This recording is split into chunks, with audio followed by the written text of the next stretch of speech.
اسرائیل میگوید سیستم دفاعی هوایی آن اکثر موشک‌های ایران را در هوا نابود کرد و کسی هم زخمی نشده است. ایران گفت حمله به اسرائیل انتقام برای قتل رهبران دو سازمان دست نشانده‌اش بود. اسرائیل حسن نصرالله رهبر حزب الله را هفته گذشته کشت. یک ماه پیشتر اسماعیل هنیه رهبر حماس را از بین برد. عملیات زمینی در لبنان به ضد گروه تندروی حزب الله به قول اسرائیل محدود خواهد بود. سربازان ما به زیربنیادهای زیرزمینی حزب الله وارد شدند و اسلحه پنهان کرده آنها را یافتن نابود کردند، از جمله اسلحه پیشرفته ساخت ایران را. در عموم سربازان ما بیشتر از 700 انشاءات ترور حزب الله را از بین بردند و کار زیادی دیگر مانده است.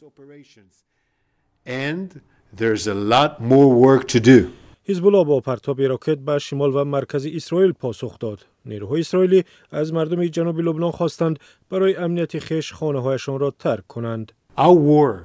جنگ ما با مردم لبنان نیست، با حزب الله است. این پیام واضح به جامعه بین المللی است.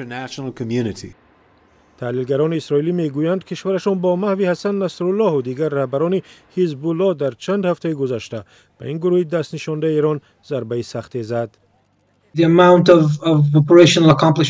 دستاوردهای عملیاتی که اسرائیل داشت خوشبختانه بسیار زیاد است و من فکر میکنم که نه تنها نشان دهنده توانایی اسرائیل بلکه آمادگی جدی آن برای عملیات در لبنان است. البته این یک ضربه غافلگیرانه برای ایرانی ها و بسیاری از دیگران بود.